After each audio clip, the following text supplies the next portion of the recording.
Bem-vinda, Luciana. Obrigada, Luciana. Bem-vinda, Luciana.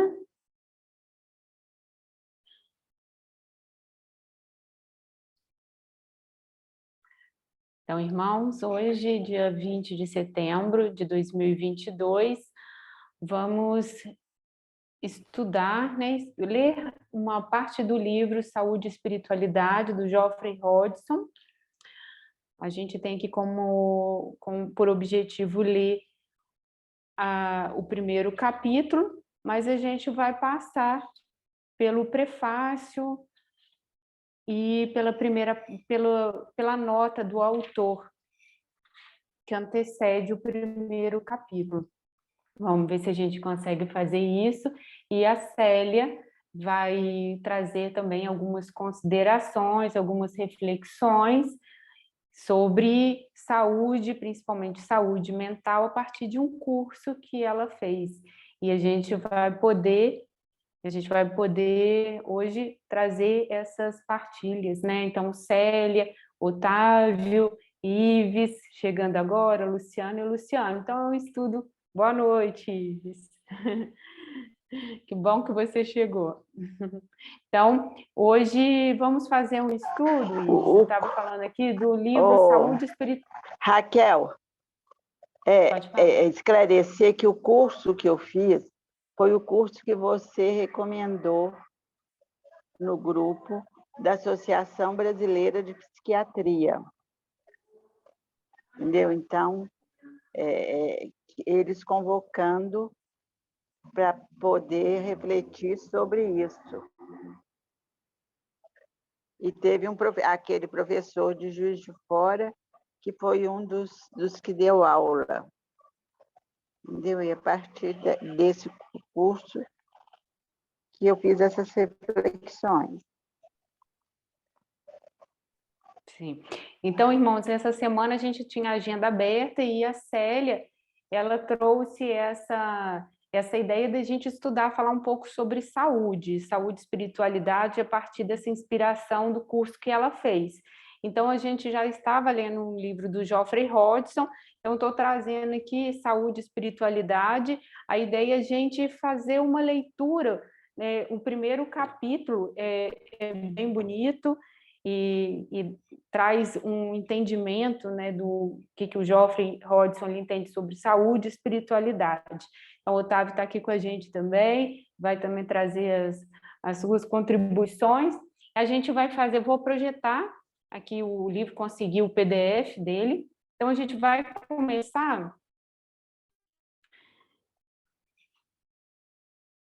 Esse é o último capítulo, o ego e os seus veículos. Se der tempo, mas eu acredito que não, seria interessante, porque ele vem a complementar principalmente esse início.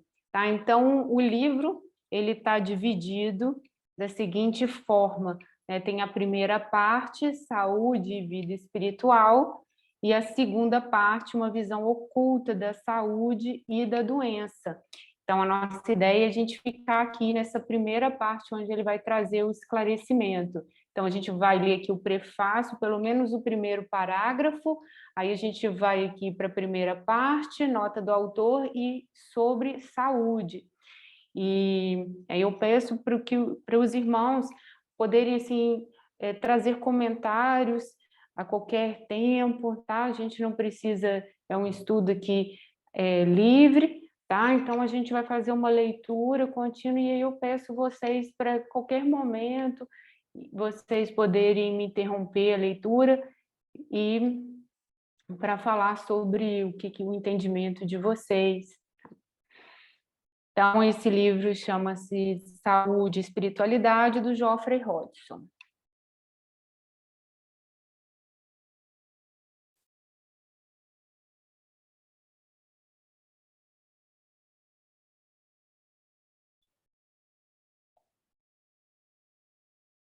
Vocês conseguem ver? Está dando para ver? Tudo certinho. Ó, prefácio. Em seu sentido mais amplo, ter boa saúde é um processo simultaneamente físico, psicológico e espiritual. Depende fundamentalmente da nossa capacidade de ouvir o eu superior e espiritual e de viver em harmonia com as leis do universo. O objetivo da dor e das doenças é mostrar-nos as falhas que precisamos corrigir e chamar nossa atenção para os próximos passos no caminho do autoaperfeiçoamento.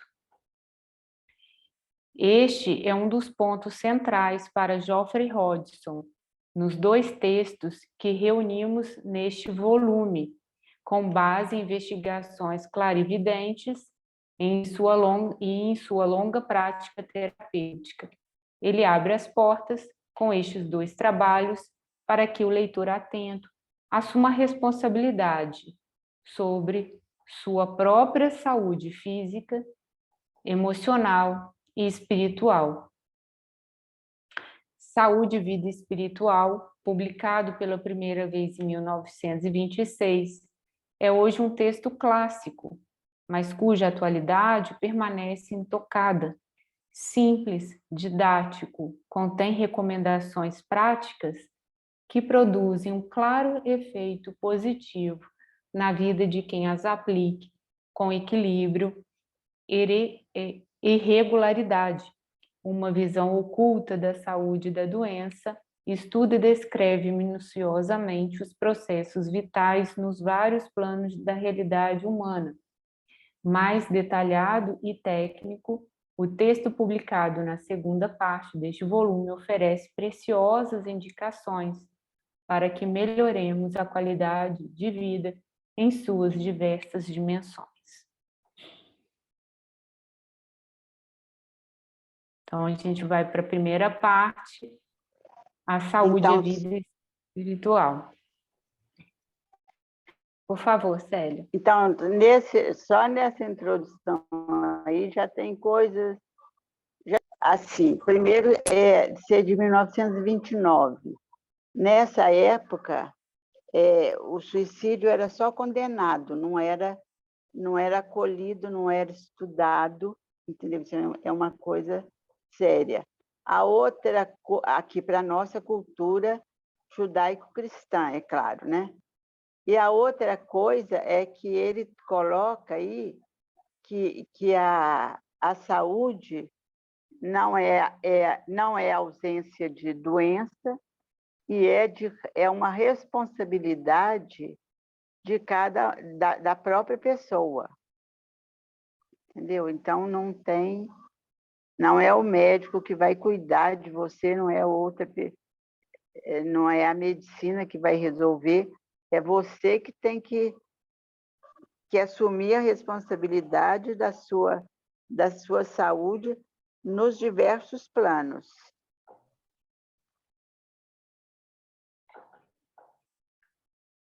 Obrigada, Célia.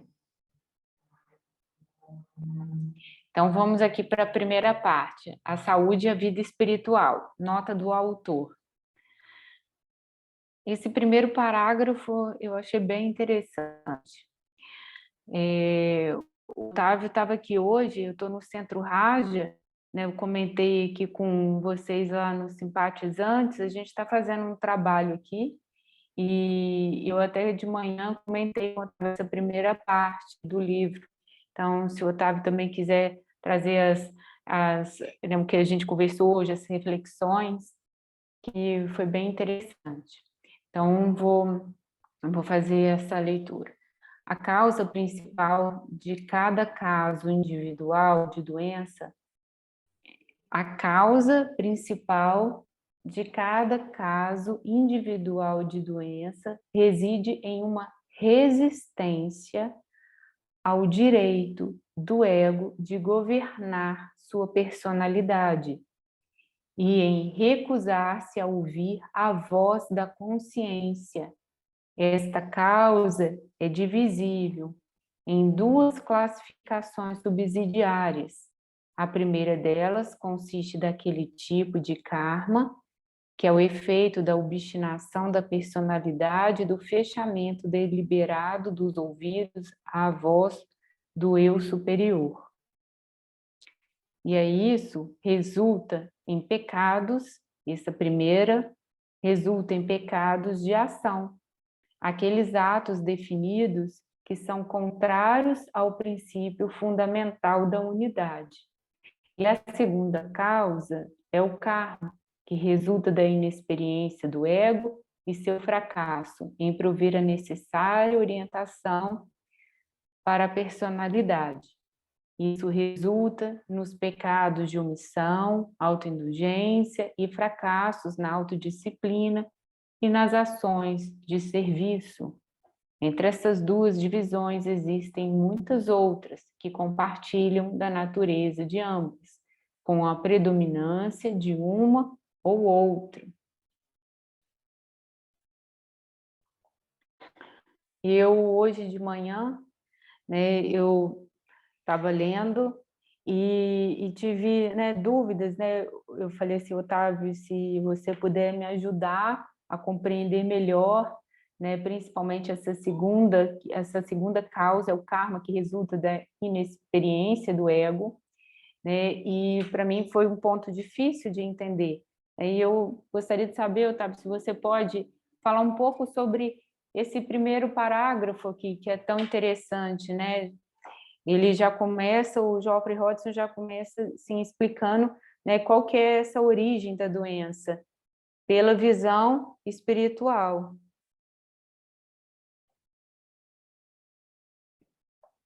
Como a Célia disse, parece que nem só o primeiro parágrafo, mas a própria introdução já suscitam reflexões.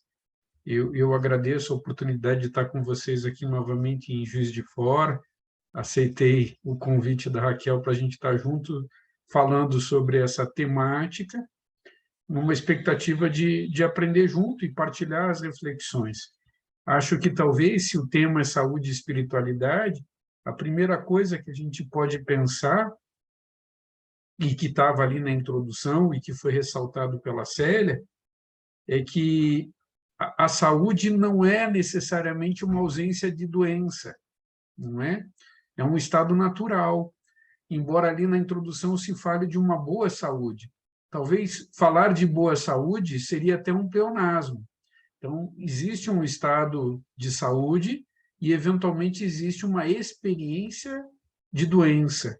Existe um outro livro editado pela editora Teosófica que tem o título sugestivo de A Doença como Caminho, porque determinadas doenças que afligem a cada um de nós no nosso percurso estão sinalizando possíveis conflitos específicos em áreas da nossa existência, dificuldades. Então, são apontadas, eventualmente, nos mostrando um possível caminho de superação, de autossuperação. E talvez, dito de um modo diferente, esse primeiro parágrafo está nos falando que existem duas causas possíveis para o problema da doença, e aí a gente pode tentar pensar nisso junto, mas talvez, em linhas gerais, a questão da doença possa ser vista como um efeito geral do karma, e a gente pode pensar assim, mas por que essas coisas acontecem a cada um de nós e os outros com os quais nós convivemos? Eventualmente, nós vamos assistindo e vendo nossas pessoas amigas, mais ou menos próximas, padecendo com os mais diversos males. Então, a experiência da existência pode ser cessada num acidente. Um acidente pode acontecer a qualquer momento. Agora, independente dos acidentes poderem acontecer, nós, eventualmente, somos os responsáveis por produzir uma doença. E se nós somos responsáveis por produzir a doença, nos muitos níveis, e isso eu acho que vai ser trabalhado no livro, o nível físico é um efeito consectário de uma doença que possivelmente começa em outros âmbitos. Nós somos os responsáveis, eventualmente, por manter um estado de saúde natural e, eventualmente, por suplantar um estado de doença, readquirindo uma possibilidade de saúde. E aí existem profilaxias, né? E existem, talvez, possibilidades de termos uma vida saudável em coerência, e não incoerência, em coerência com aquilo que talvez seja a essência da natureza do ser em cada um de nós. Então, talvez esse primeiro parágrafo, quando abre duas perspectivas, nos fala da possibilidade de expressarmos a nossa essência, e quando não conseguimos expressar a nossa essência, esta contradição interna, ao longo do tempo, produz um estado de doença, por omissão. Por outro lado, quando começamos a fazer coisas que não têm relação com a nossa essência, mas que nos são tomadas porque a nossa personalidade passa a dirigir com os nossos desejos aquilo que a gente começa a escolher a fazer, talvez também possamos, com isso, estar produzindo um estado de doença. Uma forma de produzir o estado de doença é por ação talvez inadequada. O outro estado de doença é por inação daquilo que cabe a cada um de nós fazermos, e porque não conseguimos fazer, seja por que motivo for, gera um estado talvez de desencontro interno, de quebra de um estado da natural unidade, que vai produzir uma semente de uma possível moléstia, de uma possível doença. A origem da doença e a origem daquilo que leva à morte, independente dos acidentes, estão associados às nossas contradições. Então, o nosso conflito interno entre o que nos cabe e o que somos e o que conseguimos expressar gera um processo de envelhecimento, gera um processo, eventualmente, de adoecimento, culminando na extinção da personalidade. Agora ele começa a falar de um ego, um eu superior, e de uma personalidade, e da relação entre esses dois. Eu não sei como que vocês sentem ou veem a relação desses dois, da alma com o corpo, do ego, do eu superior, com a personalidade. Então, esse desencontro, esse ruído comunicativo, talvez seja o início de um processo de adoecimento. Eu gostaria de fazer uma provocação, como livre pensador. Eu sou muito crítico de abordagens que centralizam muitos problemas no eu. O grande problema do ser humano é a noção da separatividade, como a HPB fala, mas a percepção de um eu atomizado. A psicologia social, ela desenvolve uma teoria muito interessante e merece ser apreciada com denodo, com atenção, o postulado de que uma sociedade adoecida não produz indivíduos sadios. Da mesma forma, muitas das ações ou doenças que nós somos afligidos decorrem em função de karmas coletivos, ou seja, de más ações oriundas e seus desdobramentos causados pela nossa espécie. Exemplo, a última pandemia do Covid. E é interessante a gente ter essa perspectiva. Eu não li esse livro, né? Mas eu entendo que a gente tem que ter essa perspectiva também pelo fato de que muitas doenças que não são acometidas, são impostas, são advindas do fato de termos uma sociedade também adoecida. Isso não derroga, isso de maneira alguma obstaculiza ou minimiza a necessidade de cada nós agirmos individualmente na busca de um reequilíbrio. E é muito interessante porque a definição de saúde, segundo a OMS, não é ausência de doença, é exatamente a existência de um equilíbrio que Hudson aqui expõe, um equilíbrio que deve existir. Mais do que equilíbrio, uma unidade que deve existir entre o ego e a personalidade. Então, entendo essa questão da saúde nessas duas perspectivas. Uma perspectiva um pouco mais social, causada pela nossa espécie, um karma coletivo, e, de certa forma, uma grande responsabilidade que recai sobre cada um de nós como indivíduos em promover não só a autocura, como a cura também da sociedade ou da comunidade na qual nós estamos inseridos.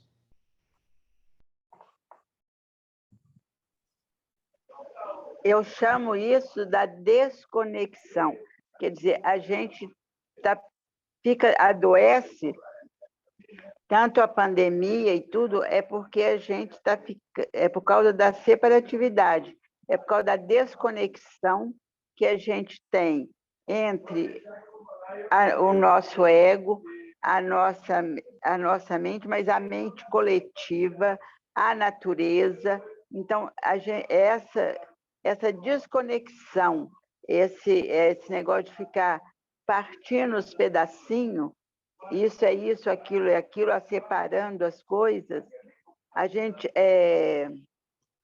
vai perdendo a harmonia com a sociedade, com a gente mesmo, com a sociedade e com o universo, com o planeta, com a natureza.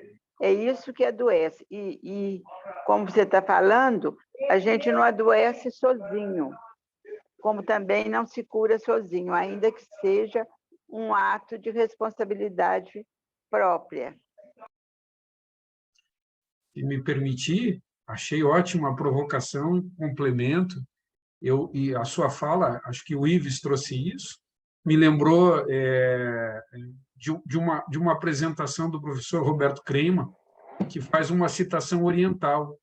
E ele diz assim, ou a citação oriental diz assim: tempos difíceis produzem homens fortes. Homens fortes produzem tempos fáceis. Tempos fáceis produzem homens fracos. Homens fracos produzem tempos difíceis. Tempos difíceis produzem homens fortes. E assim vai indo. Essa é a nossa experiência coletiva. Nós existimos no meio da coletividade, nos alimentamos e vivemos através de uma sociedade doentia, e a dificuldade e o obstáculo da sociedade doentia talvez seja a possibilidade de uma redenção individual e coletiva também, né?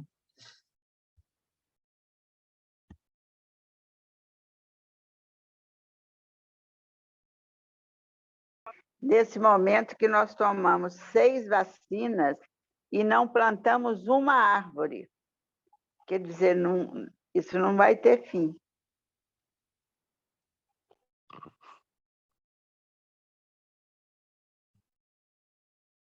Vou dar continuidade aqui. As forças do karma podem ser concebidas em termos das cores do espectro. Uma cor pode tornar-se branca e, assim, virtualmente desaparecer, se encontrar e se combinar com a sua tonalidade complementar. As forças adversas podem tornar-se inoperantes através de um equilíbrio perfeito das polaridades opostas. Um estudo profundo do karma da doença deve, portanto, ser feito de tal forma que se possa conhecer, em primeiro lugar, o tipo de energia que se encontra por trás de cada doença, e, em segundo, a energia através da qual pode ser neutralizada.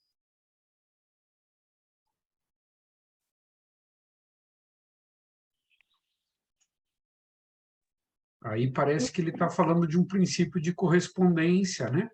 Luz e trevas, uma coisa e outra. Patanjali tem um sutra que diz: quando a gente é assaltado por pensamentos impróprios, a ponderação sobre o oposto é o remédio. É um pouco, talvez, o que ele está sugerindo aí nesse parágrafo, né? Entender a energia de um determinado estado de doença e trabalhar com aquela energia oposta complementar que poderá, talvez, neutralizá-la.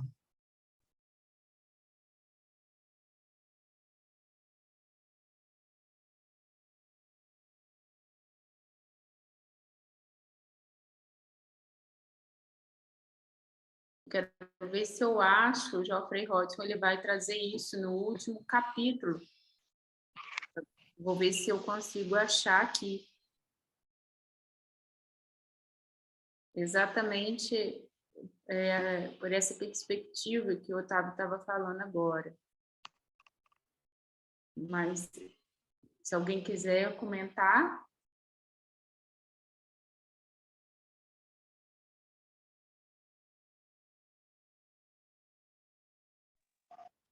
Eu sempre me pergunto como que eu consegui esse estado não ok, entendeu? Sempre que eu me sinto mal, eu me pergunto como qual o esforço que eu fiz para conseguir isso? Normalmente, é um esforço muito grande para ficar doente. Não é fácil, não. E a partir dele é que eu vou, então, procurar ver se eu procurar o caminho de volta.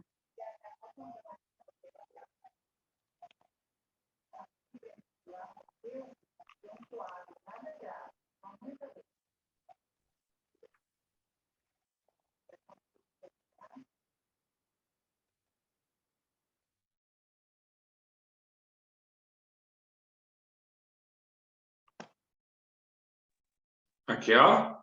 Acho que eu caí aqui. Minha internet Machucou? está instável. Oi? Machucou não, né? Só um pouquinho. Então tá bom. Vou voltar lá, vou voltar o início.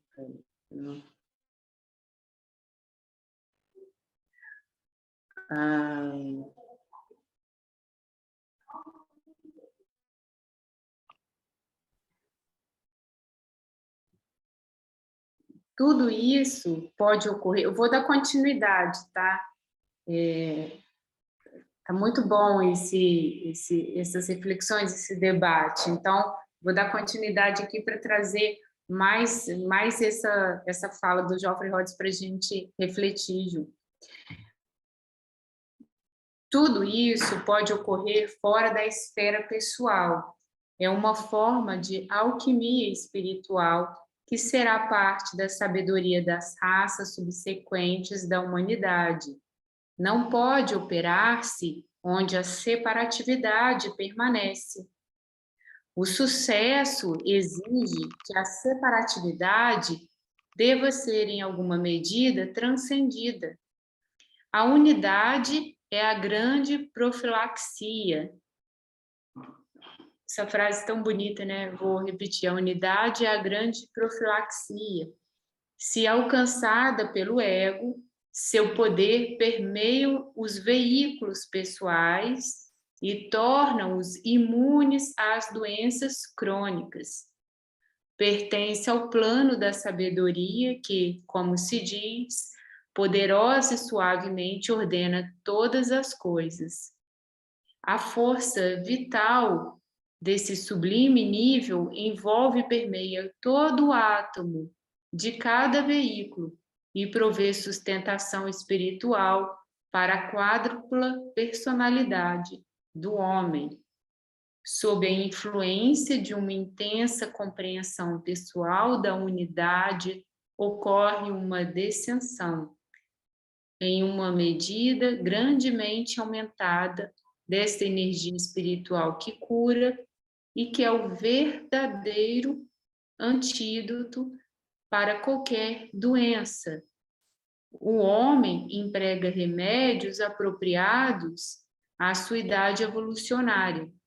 O período final da evolução humana sobre a Terra encontrará o homem liberto do karma da doença. Ele terá entrado conscientemente em um sentimento vívido da unidade com tudo que vive, com aquele que está por trás e no interior de todas as coisas.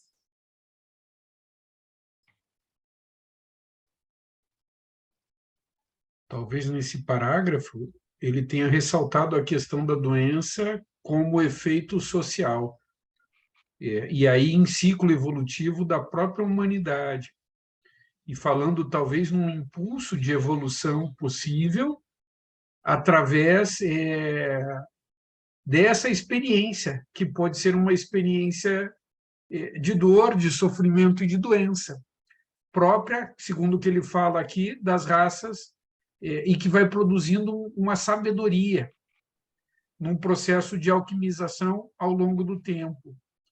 E isso é super curioso, porque quando se fala, por exemplo, do budismo, se pensa num pessimismo, porque o primeiro ensinamento de Buda, das 4 nobres verdades, surge a ideia de que a primeira nobre verdade é uma verdade de sofrimento. Então, será que nós só podemos aprender pela dor? Ou será que existe um aprendizado subsequente que se dá através do amor?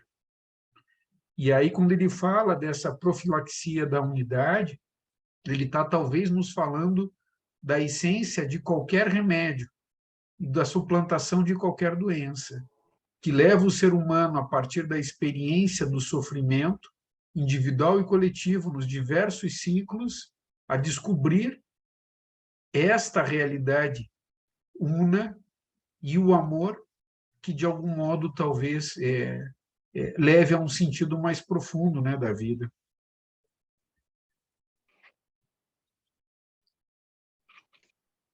A Célia já tinha trazido essa reflexão lá no início, na sua primeira fala, sobre a separatividade. Célia, você quer também comentar? Pois é,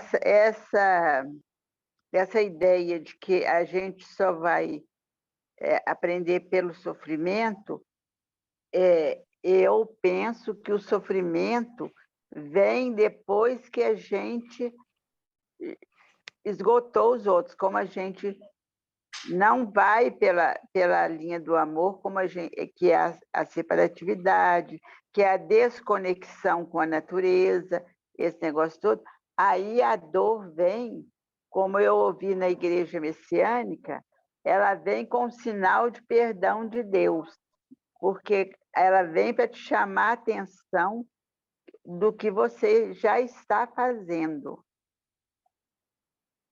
Entendeu? Então, eles já fizeram. Eu ouvi lá na igreja messiânica a dor como sinal do perdão de Deus, que é isso mesmo, porque mesmo a depressão e o suicídio, ou a doença mental, todas elas são dessa desconexão, dessa separatividade.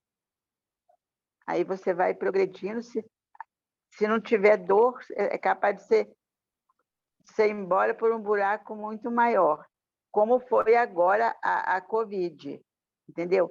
A gente estava indo por um caminho para cair no precipício, aí veio a Covid para a gente ter uma oportunidade de repensar.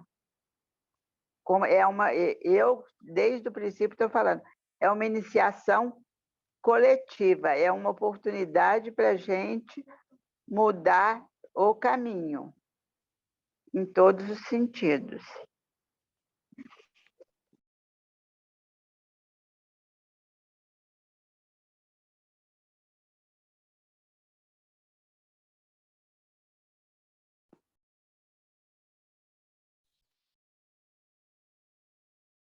E talvez a gente possa tentar fazer uma separação, refletir sobre dor e sofrimento, né? Você falou sobre dor e sofrimento, sério, mas talvez a gente possa... a dor pode ser inevitável, mas o sofrimento, com esse aperfeiçoamento, esse burilamento, né? Esse autoaperfeiçoamento, a gente pode transformar, a gente pode tentar evitar o sofrimento, que essa dor gere sofrimento.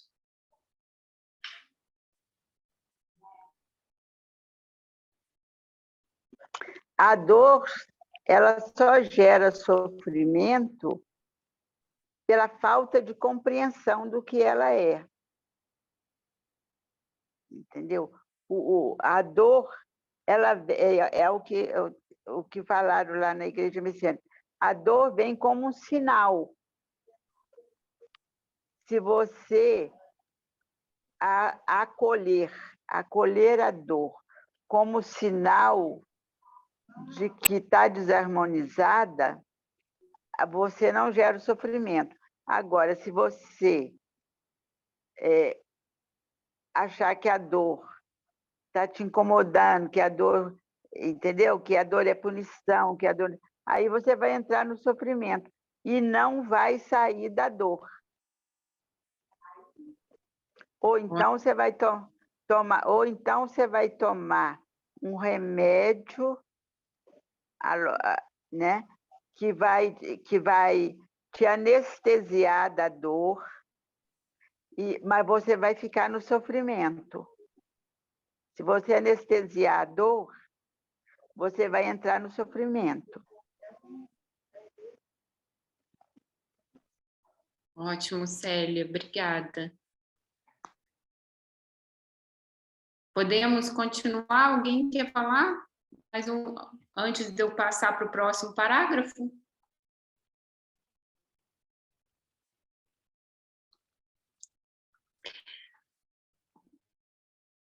Então, por saúde, subentende-se aquele estado no qual os 3 processos fundamentais da natureza, absorção, assimilação e eliminação, estão operando plenamente no indivíduo, em perfeita harmonia e equilíbrio. A vida está disponível em abundância em todos os planos. A natureza ordena que ela deve fluir através de nós, mantendo-nos perfeitamente saudáveis em cada veículo, de acordo com a nossa posição na evolução. Tal como ocorre com a maioria das coisas, a saúde é relativa. Aquilo que é saúde perfeita para o selvagem não seria para o homem civilizado. E aquilo que é saúde para o homem civilizado não necessariamente é o estado ideal para alguém que está buscando viver a vida espiritual. Ainda que se deseje estar, pelo menos, tão saudável quanto um homem civilizado normal de nossos dias. Agora, o Geoffrey Hodgson chama atenção, um ponto importante aqui. Por que ele deveria precisar de outro padrão de saúde? Porque ele tem outro padrão de eficiência. Ele difere radicalmente do resto do mundo, pois, ao oferecer-se a seu ideal, oferece o todo de si, entregando-se totalmente e nada mantendo em reserva, seja lá o que for. Em nosso presente estágio de evolução, temos tão pouco para dar, uma oferta tão reduzida para fazer, que manter algo reservado, oferecer apenas uma parte de nós, é quase um insulto à grande aventura na qual embarcamos.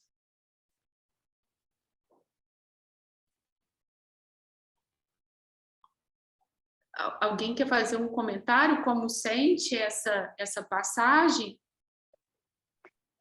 Então, essa passagem, quer dizer, a gente não sai da mesma coisa, que é a separatividade.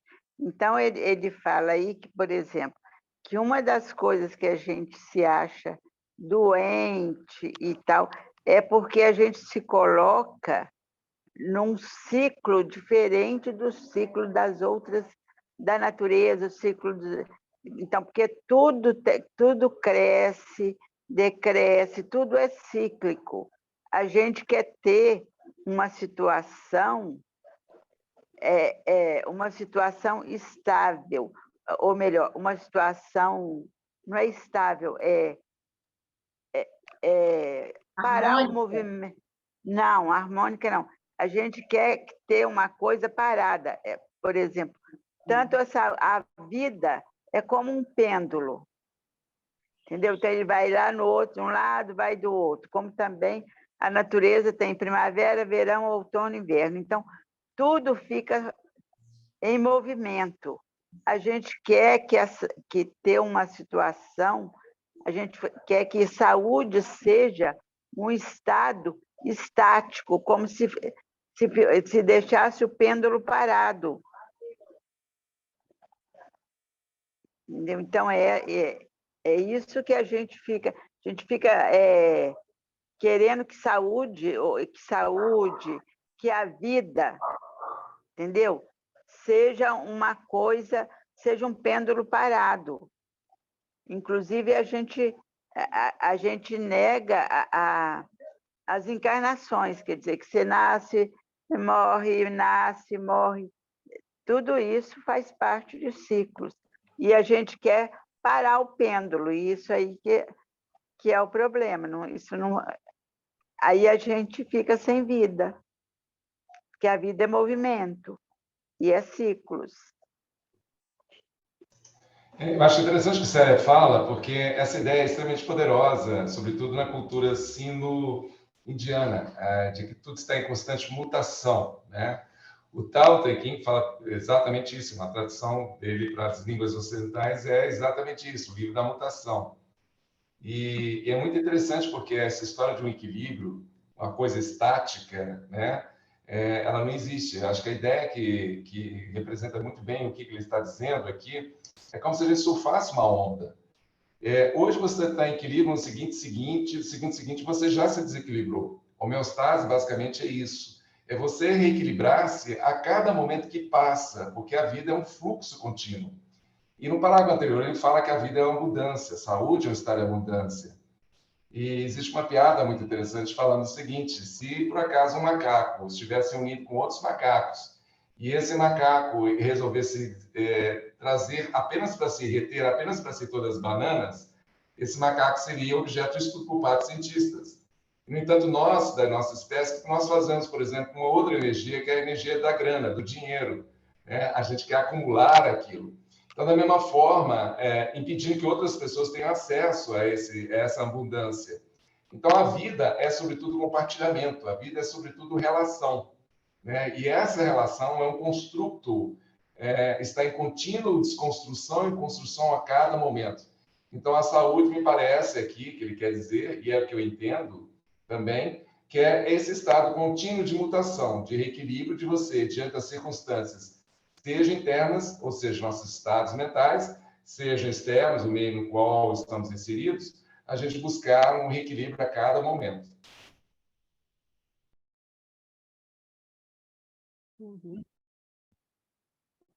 Também me ocorre aí nessa parte, talvez alguma coisa que possa estar relacionado com isso, num processo de evolução da humanidade.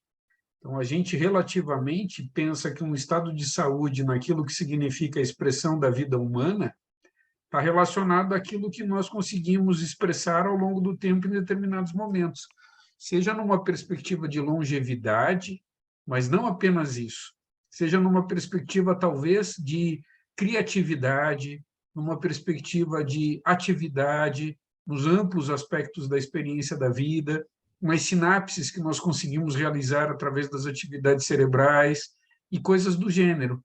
O tempo de sono que nós temos, quanto nós precisamos de descanso para poder ter uma experiência criativa num novo dia de vigília. Então, nós temos uma média, e ao longo do tempo, essa média vai mudando. Na infância, nós temos mais tempo de sono, numa vida adulta, talvez menos tempo de sono, numa vida já idosa, menos tempo de sono, coisas assim. Agora, será que nós poderíamos, com saúde, ter menos tempo de sono e mais tempo de atividade, sem desequilíbrio? Qual é o ponto de equilíbrio? Parece que, ao longo do tempo, a própria ideia de um ponto de equilíbrio também pode sofrer mutabilidades, gerando uma experiência evolutiva da existência humana.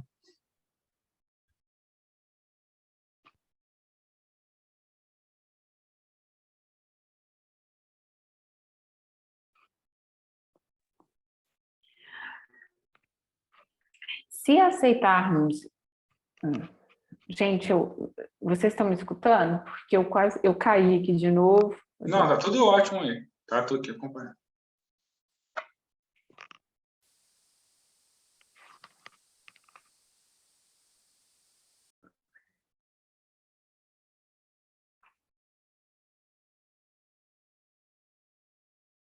Quer que eu leia?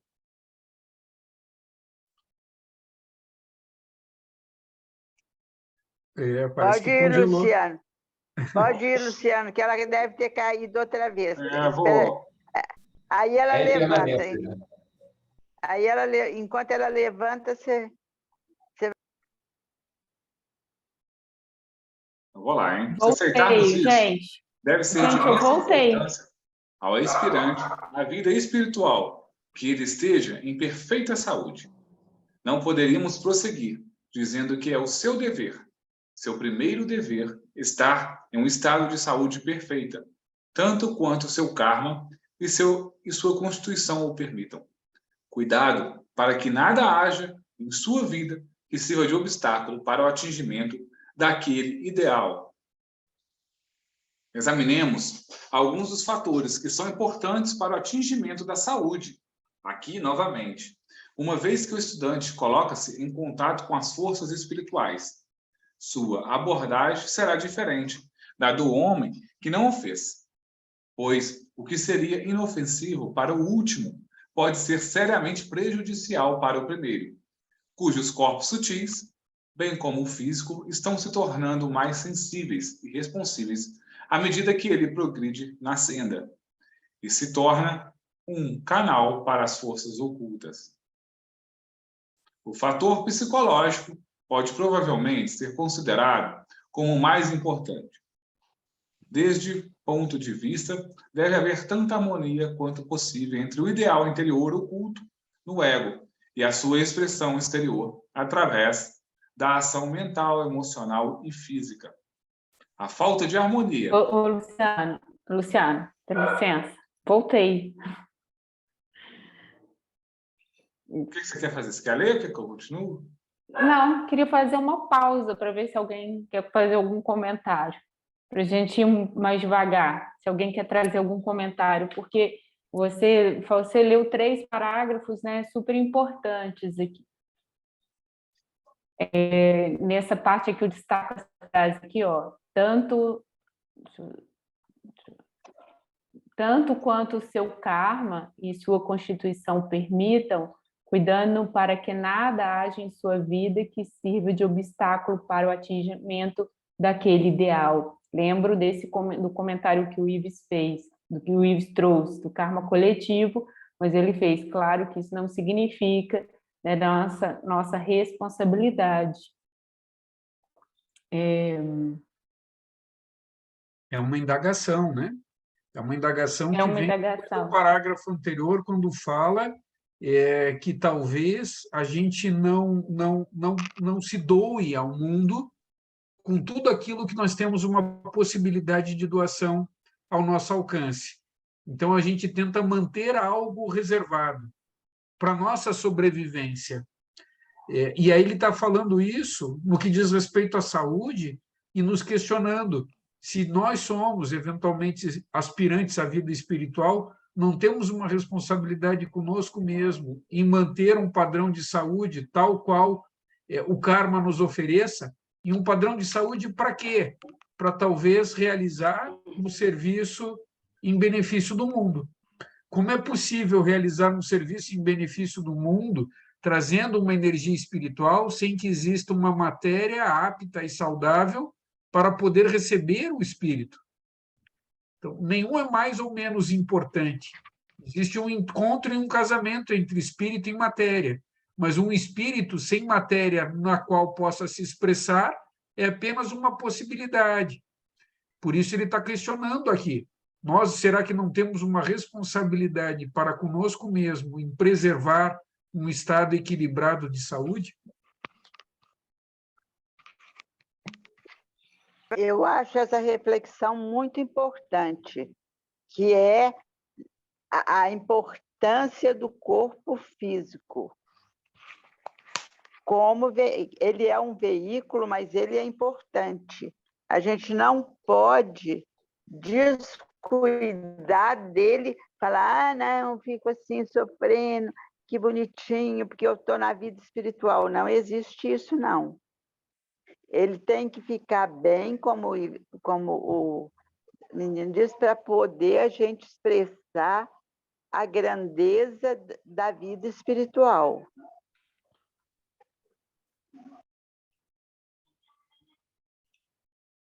Os dois são importantes, a gente tem que procurar o equilíbrio e cuidar do corpo também.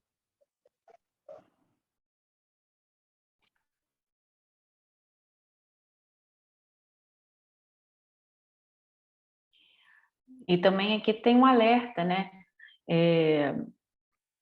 Uma vez que o estudante colocou-se em contato com as forças espirituais, sua abordagem será diferente da do homem que não o fez, pois o que seria inofensivo para o último pode ser seriamente prejudicial para o primeiro, cujos corpos sutis, bem como o físico, estão se tornando mais sensíveis e responsivos à medida que ele progride na senda e se torna um canal para forças ocultas.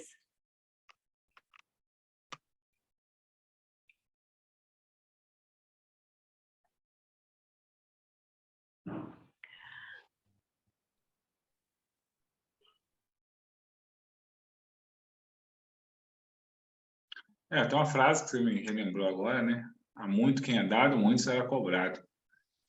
Também eu vejo que tem ligação com isso daí, né? Já que nós temos a oportunidade, nós estamos, vamos dizer assim, presenteados com esse conhecimento, né? É importante, nós colocamos, né? Como ele diz aí, uma vez que o estudante colocou-se em contato com as forças espirituais, né? Nós estamos buscando isso, né? Então, o nosso corpo, por consequência, torna-se mais sutil, né? Estamos buscando progredir na senda. Talvez isso a gente possa ver também da seguinte maneira: todos os seres estão em contato com as forças espirituais. As forças espirituais estão presentes no aqui e agora, mas talvez algumas pessoas estejam tentando se conectar com isso de modo consciente. E quando elevam suas aspirações para tentar estar em contato com isso, talvez movimentem determinadas energias mais sutis, e quando deixam de movimentar ou negligenciam isso, talvez gere-se algum impacto diferente de outras pessoas que não estão buscando um contato consciente com esse tipo de energia. Mas as energias estão aqui. Então, a gente vai talvez movimentando ou vibrando camadas mais sutis da complexidade de todo o ser humano. E quando a gente começa a movimentar essas camadas mais sutis que estão em potencial para todos nós, se diz que isso é uma máxima ocultista. Quando começa a se caminhar, vão se abrindo abismos atrás dos nossos passos. Não tem como voltar. Então, quando a gente começa a criar uma compreensão acerca da unidade da vida, do que produz dor, do que produz sofrimento, não tem como desver, ou desconsiderar, ou fingir que não se sabe. Então, isso gera uma autorresponsabilidade, que talvez esteja associada aí com o que ele está querendo nos dizer, no sentido de cuidar, então, daquilo que pode, talvez, realmente estar ativado para pôr-se como canal de expressão de energias sutis.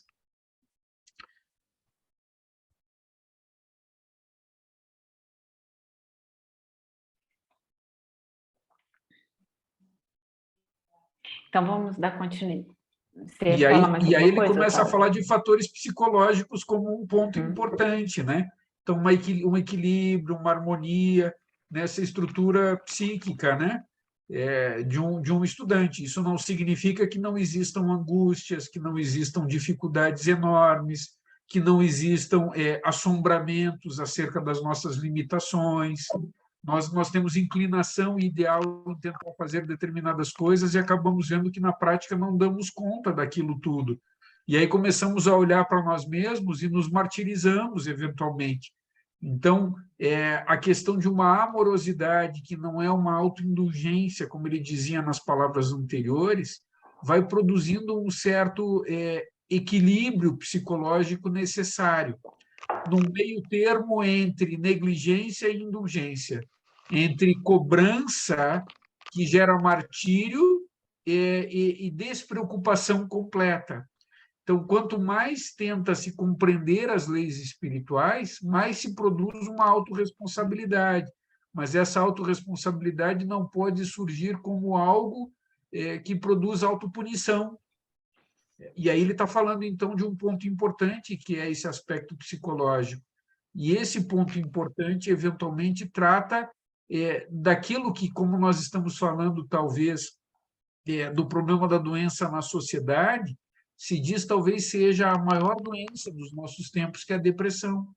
Essa tristeza, essa melancolia profunda que afeta perspectivas psicológicas, de perceber o mundo talvez sem sentido, de uma possibilidade talvez da gente tentar ajudar em alguma medida e se sentir incapaz de fazê-lo.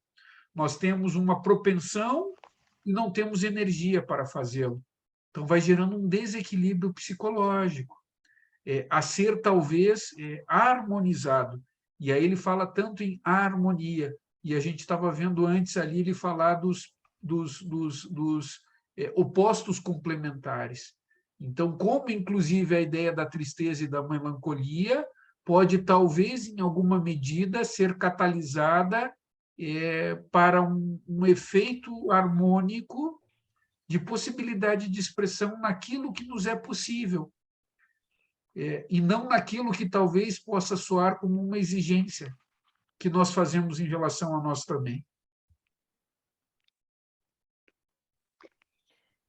Isso, eu chamo esse estado de acolhimento, que é o primeiro estágio do tratamento, quer dizer, você acolhe, o que não é indulgência, é acolhimento.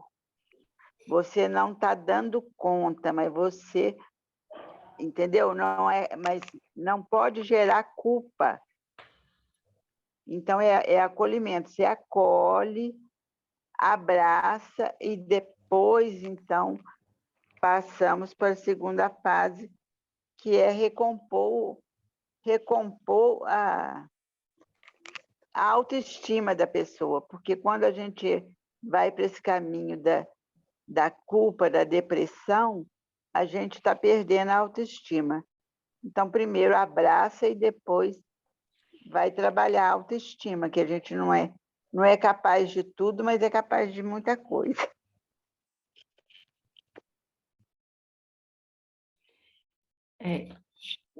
Lembro os irmãos que chegaram aqui depois, Zé Jorge, Elaine, né? E lembrando também a todos que chegaram aqui no começo, que esse estudo, né, foi inspirado em pedido da Célia, e a gente está num momento muito propício para falar sobre saúde, porque é um tema em debate no Brasil, né, principalmente falando sobre saúde mental.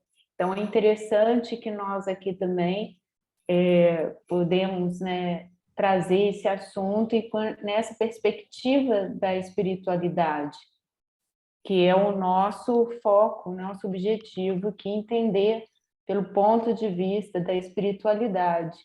E essa frase aqui, né, o Otávio estava comentando sobre o fator psicológico. Aí, aqui, ó, deve haver tanta harmonia quanto possível entre o ideal interior oculto no ego e a sua expressão exterior através da ação mental, emocional e física. Então, assim, o que eu estou percebendo é que não é para gerar culpa, né, como vocês falaram anteriormente, mas é uma responsabilidade. E lembro que estava aqui no começo, nessa nota do autor, que a causa principal, né, de cada caso individual de doença reside em uma resistência ao direito do ego de governar sua personalidade e em recusar-se a ouvir a voz da consciência. Então, só voltando, e como que esse estudo é realmente muito importante. E o índice, né, a gente aqui pode dar uma olhada aqui no sumário, ele vai passando aqui sobre relaxamento, sobre dieta, remédios, drogas estimulantes, respiração. Então, isso tudo aqui é um trabalho, a gente pode pensar em estudar todo esse livro, ou cada um fazer esse estudo, porque é como a gente vai, então, chegar a esse trabalho interno, né? Fazer esse trabalho interno para haver essa harmonia, porque aqui está falando, então deve haver essa harmonia, como a gente vai fazendo isso? Então, o Geoffrey Hodgson esse livro vai abordar todos esses aspectos. Então, vamos dar continuidade. A falta de harmonia entre nossos ideais e as nossas ações cria fricção que impede o fluxo da vida divina através dos veículos, causando obstruções, tanto no corpo mental, quanto no emocional e no físico, resultando em doença e dor. Um processo similar ocorre na produção de luz elétrica. O filamento na lâmpada é feito de um material que não é um bom condutor de eletricidade. Então, quando uma corrente passa, gera-se uma resistência de calor em quantidade proporcional à resistência da corrente. Então, no decorrer do tempo, a temperatura do filamento é elevada a tal grau que se torna incandescente. Como não há calor no fio que transmite as correntes elétricas, a não ser que haja resistência, assim também não haverá dor em nossos veículos, a menos que ofereçam resistência ao fluxo das correntes da vida.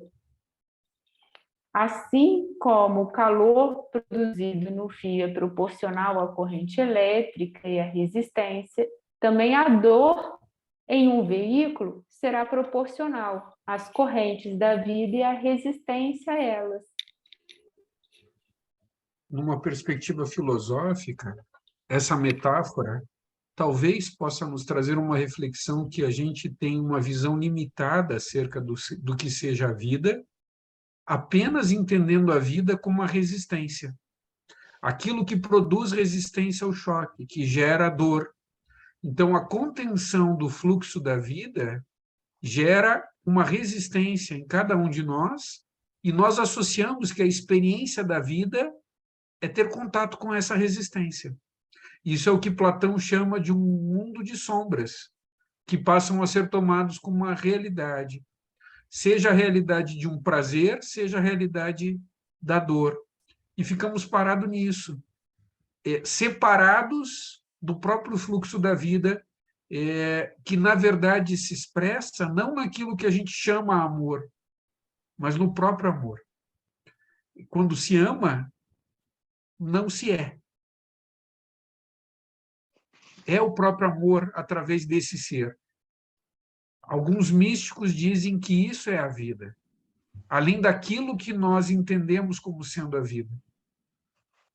Então, acho que essa metáfora é bem interessante, imaginando o fio condutor, a resistência e a produção de alguma coisa que é percebida, mas que, na verdade, é efeito consectário de algo que antecede.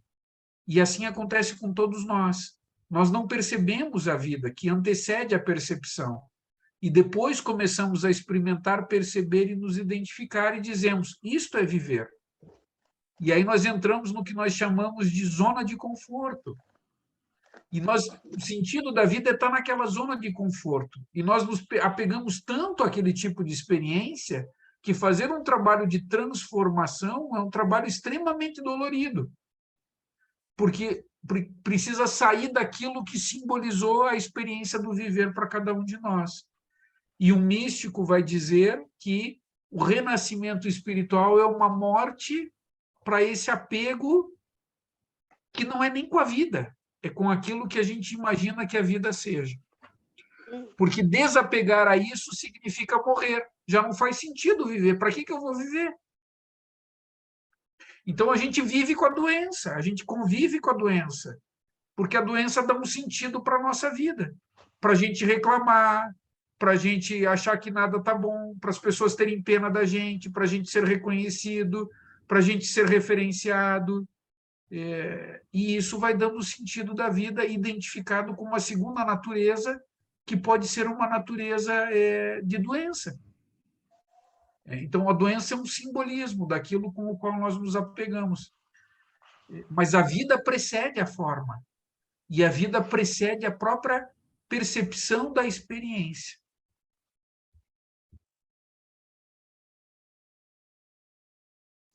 Bom, é interessante que ele menciona no aspecto psicológico, me faz lembrar, na psicologia, eu não sou psicólogo, deixar claro, um termo usado, dissonância cognitiva. O que é dissonância cognitiva? Né? É a tensão à desarmonia interna do sistema de ideias, crenças, emoções, né, que são as cognições, que uma pessoa percebe, ao mesmo tempo que ela apresenta pensamentos que estão em constantes conflitos, ou melhor dizendo, comportamentos que entram em conflito com essas crenças, às vezes fundamentais, né, que essa pessoa tem. Isso me faz lembrar exatamente assim, eu penso de uma forma e ajo de maneira completamente contrária ao que eu penso que eu sou. De certa forma, nos parágrafos anteriores, a personalidade age de tal maneira em conflito ou uma direção contrária àquilo que o ego entende que deve ser o caminho a ser percorrido. Então, daí, dessas desarmonias ou desses conflitos ou dissonâncias cognitivas, advêm as doenças.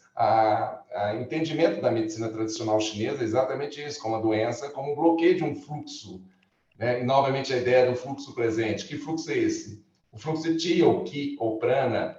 Então, de uma certa forma, o que a gente tem que aprender é o que no taoísmo se chama de Wu Wei, né?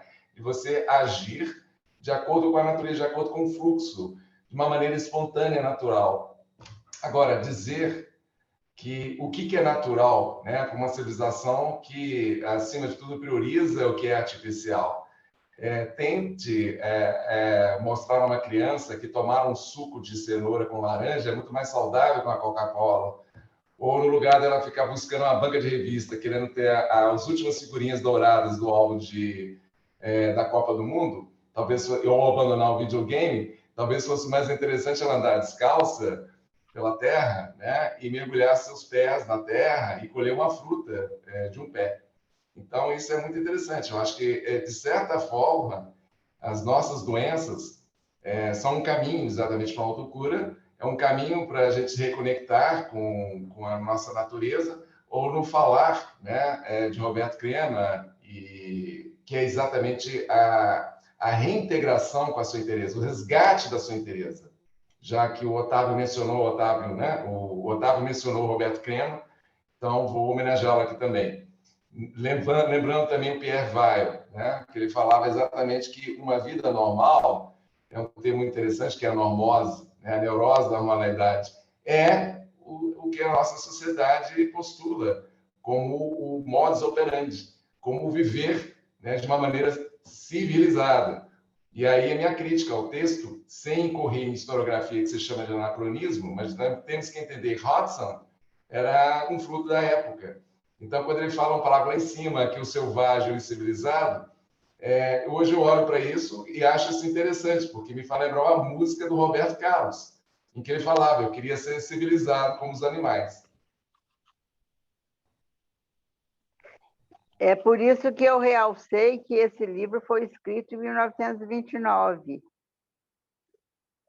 porque é quando a gente estava indo por esse caminho atrapalhado que nós chegamos aqui.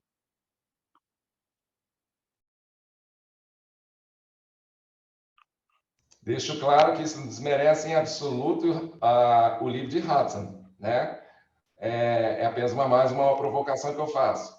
Mas eu acredito que quando ele fala nesse conflito, nesse aspecto psicológico, talvez ele tenha antecedência que hoje se compreende perfeitamente a psicologia, ou dentro das escolas psicológicas, né, da psicologia. É uma coisa meio absurda falar psicologia, é uma coisa absurda falar budismo. Vamos lá, dentro das correntes psicológicas, se chama de dissonância cognitiva.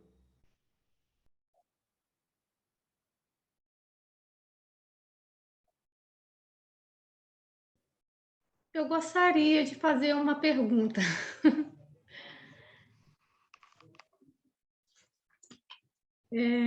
Diretamente para o Otávio. Boa noite para todos, tá? Otávio, eu não sei, é até difícil colocar essa questão, mas dentro assim, dos estudos que a gente faz e através das coisas que a gente percebe na gente, essa luta interior, né, a gente recebe uma pressão, né? E essa pressão, quem puxa ela é o ego, né? Ele quer, em algum momento, que você fique bem, você recebe essa pressão de fora, você recebe essa pressão interior, porque ele quer reinar. Então, o suicídio é o ego chamando atenção. Por quê? Se você se suicida, ele continua reinando. Imagina se você consegue transpor isso através de um autoconhecimento. Porque quando a gente aceita isso, há um equilíbrio. Então, você consegue colocar um equilíbrio nessa luta interior que nós temos, a partir da aceitação. Por isso que, em muitos casos, a cura vem a partir do momento que a pessoa entende. Então, ela vai seguir um outro caminho. Mas quando não tem esse entendimento, você começa a estudar, mas você larga, entende? É o ego que está ali te puxando, porque ele quer reinar. Imagina os suicídios que acontece. Então, se você transpõe isso, é um outro patamar.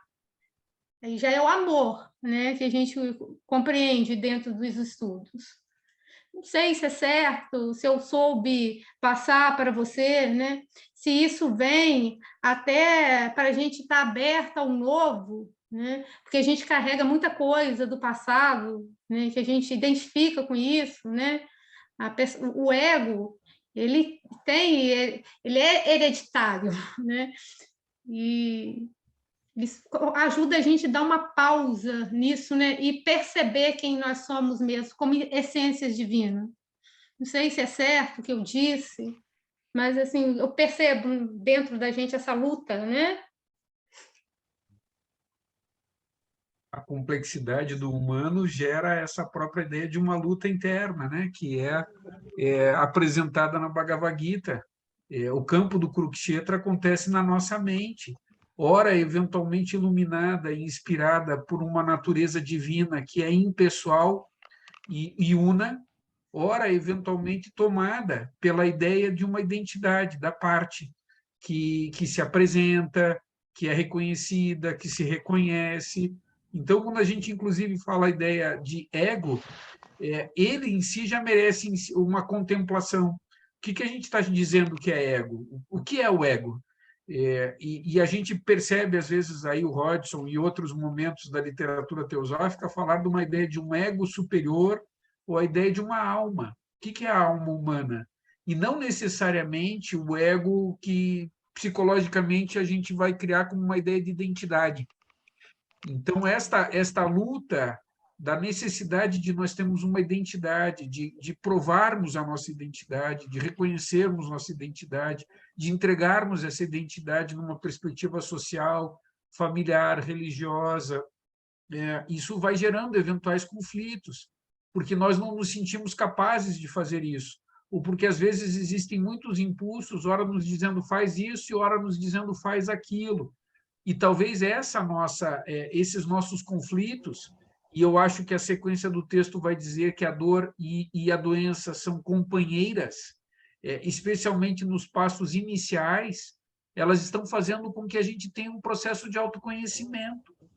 É curioso porque se diz que aquilo que é o que provoca a doença, como vacina, é o que possibilita a superação de todos os conflitos e de todas as doenças. Então, nós não nos conheceremos efetivamente se não nos identificarmos na ilusão daquilo que nós projetamos achando que nós somos, criando uma falsa identidade que nós chamamos ego. E quando talvez a gente possa ir além desta falsa identidade que nós chamamos ego, chegar numa perspectiva do que possa ser uma alma ou uma ideia do que seria um ego superior ou alguma coisa assim, nós vamos entender sem dualidade o que pode ser o uno e o múltiplo. Porque existe algo além da ideia de uno que se confronta com múltiplo, que é a unidade da vida. Na unidade da vida existe possibilidade e expressão, sem dualidade. E isso talvez seja uma autorrealização, não atomista, mas uma ideia de que esta alma está presente e desperta. E quando ela está desperta, ela não existe como parte, ela é o todo, mas, ao mesmo tempo, o todo se expressa através dela. Sem conflito, sem luta, mas com espontaneidade. Isto talvez é mais do que aquele encontro entre saúde e doença. Isto é a vida. Então, quando a gente fala todos os opostos se encontram e se dissolvem, a gente pode falar, por exemplo, que o amor e o ódio se encontram. E quando o amor e o ódio se encontram, o que resulta? Não é um amor pessoal, mas é um amor além das palavras, além da ideia de relação, além da ideia de chegar em alguma coisa, mas a beleza de simplesmente estar. Então, quando você fala dessa coisa do conflito, do possível suicídio, de todas essas coisas, e fala da aceitação que a Célia falou, de acolhimento, então, isso tem aceitação conosco, com todas as nossas limitações.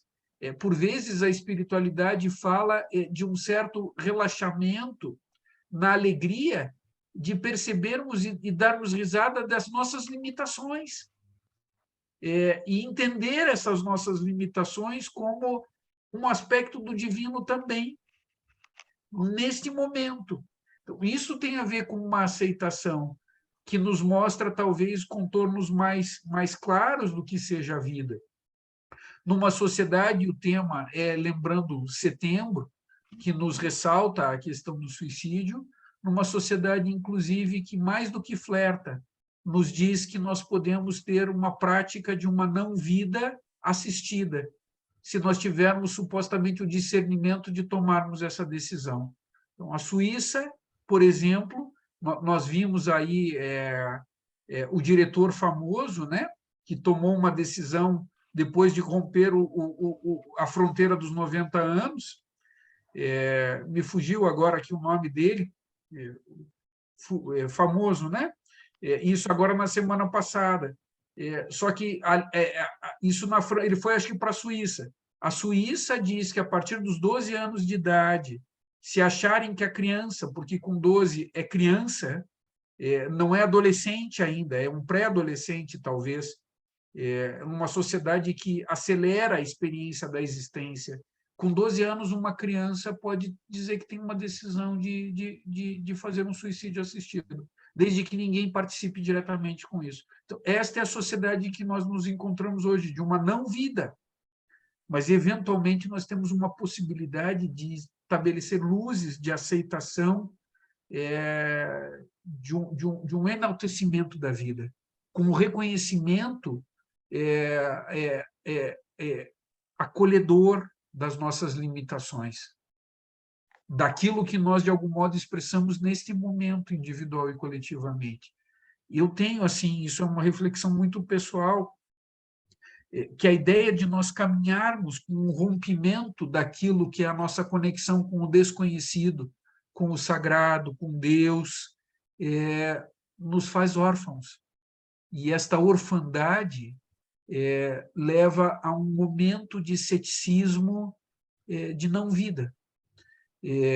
Mas isso é talvez uma maturação necessária para um reconhecimento talvez mais profundo do que possa significar a vida, e esta ideia de um uno, parte de um pleno do todo e daquilo que é uma singularidade na expressão da alma humana de modo mais efetivo. A gente está aprendendo junto, assombrados, vendo no sofrimento desta humanidade uma falta de sentido. Então, uma reconexão com a natureza, uma reconexão com o mistério da vida, com a beleza do insondável, é algo que talvez a sociedade esteja buscando reencontrar, e que lhe é natural, esta coisa de espantar-se com a beleza do desconhecido.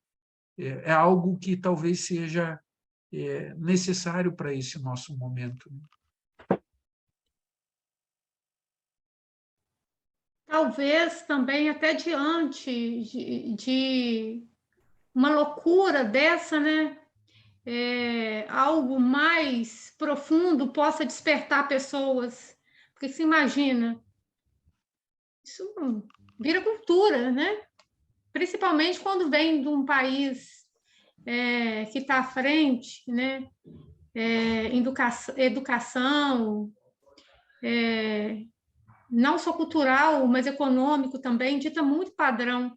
E a falta do conhecimento do que é certo e o que é errado, que existe o certo e o errado, faz as pessoas, né, irem por esses abismos, né? Identifica com essas coisas e acha que isso é o real. É muito doido, porque eu vejo assim, como é fundamental o estudo primeiro, despertar da consciência, porque através dessa saída desse sono profundo, você percebe que você pega algo depois para estudar, é diferente. É igual aquela frase, né, do Paulo, né, homem, desperta tu que dormes, né? Não me lembro o restante da frase agora, que eu acho maravilhosa, sempre me lembro, mas é isso aí.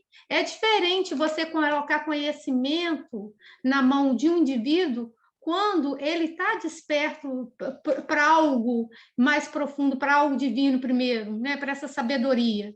E, assim, o nível de aprendizado é muito mais rápido. Então, isso deveria, sim, com certeza, ser levado para dentro das salas de aula, sabe? Com muita ênfase.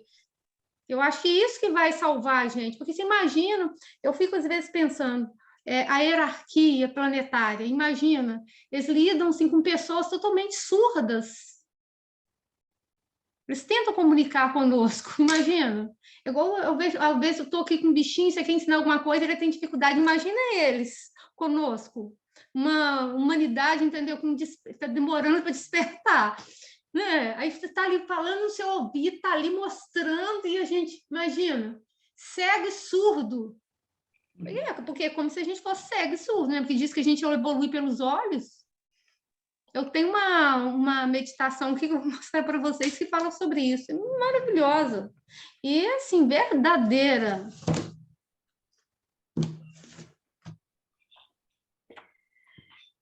Irmãos, estamos chegando então ao final, na verdade, né, já passamos da nossa hora, já são 8h34. A gente não terminou. Luciano, você deveria realmente ter lido, eu sou devagar. Olha só. Ainda faltaram algumas páginas. Vocês acham que a gente pode fazer mais um encontro para terminar esse texto? Eu, pelo menos, né, estou percebendo que, né, foi bem interessante, trouxe bastante reflexão. E antes, então tá bom, o Luciano disse que sim, né? Bom, Célia, antes de encerrar, gostaria de perguntar se você quer trazer mais alguma reflexão, porque você que trouxe essa ideia, né? Você quer encerrar? Quer falar deixar uma palavra final? Eu só queria dizer que eu acho que deu muito certo a ideia, entendeu? Eu me enriqueci muito, entendeu? E a nossa ideia era simplesmente despertar para o assunto. Aí depois, se quiser fazer um estudo até mais pormenorizado desse livro, desse assunto, entendeu? Aí pode ser mais um encontro, mais dois, mas eu acho que para o que nós planejamos, que era aproveitar esse dia que ficou, que você tinha deixado sem programação, eu acho que a gente atingiu muito o objetivo, eu fiquei muito feliz. Eu também, fiquei muito feliz. Não é? Acho que foi um lindo encontro. Não é? Bem propício para nós, para a época, para os nossos dias. Obrigada, Célia. E muito então, a rico. gente é muito rico. Muito rico. Eu aprendi muita coisa.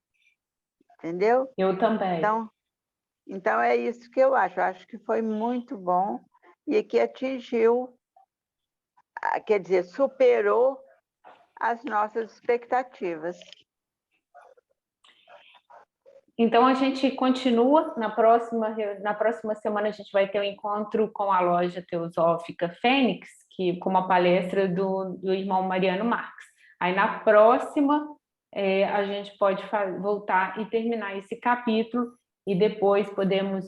A gente ainda tem o estudo em aberto ainda do próximo livro, né? Podemos trazer esses assuntos, né? Não necessariamente do livro do Joffre, podemos pegar alguns outros, né? Se vocês quiserem trazer contribuições também, ideias de outros livros. Então, irmãos, vamos encerrar, né, por causa da nossa hora. Eu vou fazer uma meditação final. Raquel, Sim? eu Olha, poderia, assim, se você permitisse, claro. eu ler esse versículo panichástico sobre o sol. É uma meditação final e A gente encaixa vai encerrar com perfeitamente. ela, então. Ótimo, Sim. perfeito. A gente encerra com ela, tá? Obrigada. Um versículo upanishádico sobre o sol. O puro, quando decide olhar para o sol, o alcança. O alento vital que mora no olho é um príncipe aguardado por vários deuses. O deus da ira está no vermelho do olho. O deus da chuva na umidade do olho. O deus da luz está na pupila. O deus da fala está na íris. O deus da vida está no branco do olho. Aquele que conhece essa verdade está liberto do apego. Namastê.